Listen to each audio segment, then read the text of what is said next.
तुम्ही वेळेवर कार्यक्रम करा. जपानमध्ये लिहिलं होतं तिथं सगळ्यात त्या वर्षामध्ये रेल्वे लेट कोणती आली तर तिथं रेकॉर्ड होतं 9 सेकंद. किती? 9 सेकंद. तिथे विचारलं तर ते म्हणले टू मच झालं, टू मच, खूप उशीर झाला. प्रगती उगवत नाही. ज्यांना जो वक्त की कदर करताय वक्त उसकी कदर करताय.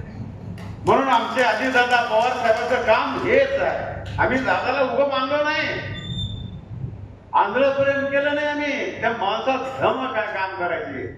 प्रशासनावर पकड आहे. 7ला म्हणजे 7ला ते लोक दादा बसतात. मी अजून दादा झोपलेत ऐकले अनिल पाटील साहेब, तुम्ही ऐकलं का सांगा. पकड पुढाऱ्याशी माझा संबंध आहे. माझे 40 वर्षे या क्षेत्रामध्ये गेले. दादा झोपलेत, थकून आले, उशीर झालाय कधीच नाही.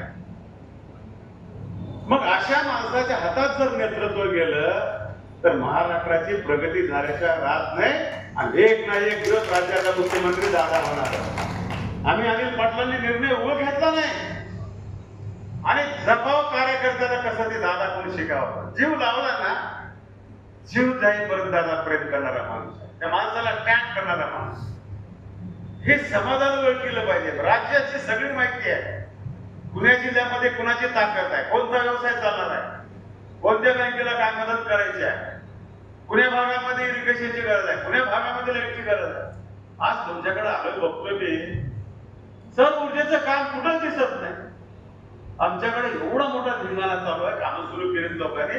आपलं तर नशिबान, भारत देश म्हणजे खूप नशिबान आहे. आपल्याला नैसर्गिक इथं एवढी मोठी शक्ती मिळते आपल्याला. आज सरकारने अनेक निर्णय घेतले, चालू केले का कुठेही मला फार काही दिसणार गेले. आणि उन्हाळा तुमच्याकडे प्रत्येक माझ्या घरावर मी स्वतः बसले, माझ्या पेट्रोल पंपावर बसले. आपल्याला बाहेरची वीज घेऊन आपल्याला परवडणार नाही. बँकेला देखील सीटची तुमचे बसवून घ्या सौर ऊर्जा. शाळेला सगळ्यांनी सौर ऊर्जा निर्माण करा. ही उपलब्धी जी आहे आपल्याला निसर्गाने दिली ती आपल्याला करायची आहे.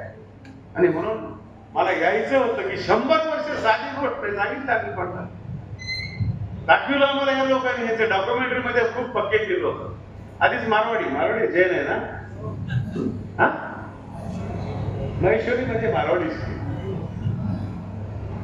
ह्यांच्याकडून धंदा कसा करायचा शिका. मन आहे आमच्याकडे.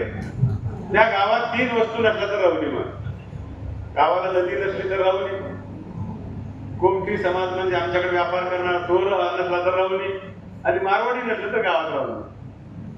मग हे लोक 100 वर्षापासून तर काम करतात. त्या माणसाला खूप दूरदृष्टी आहे. त्यांनी बापाचं अनुकरण केलंय. आता शेठजी काळजी करू नका, कधी माझ्याकडे या. माझी तुम्हाला पतसंस्था दाखवली. 150 कोटीची डिपॉझिट मी बंद केले. डिपॉझिट घ्यायचे कारण द्यायचे कर्ज कुणाला. आता माझी स्वतःची डेअरी आहे. आज तरुणाला आम्हाला चांगल्या प्रकारचं दूध द्यायची जबाबदारी आमची आहे. लोक मिलावट करायला लागले. प्रामाणिकपणा घेताय आमचा. आम्ही जे काम करतो ते चांगलं काम केलं पाहिजे आणि लोकांनी क्वालिटी मान दिला पाहिजे. एबीपी माझा, उघडा डोळे बघा नीट.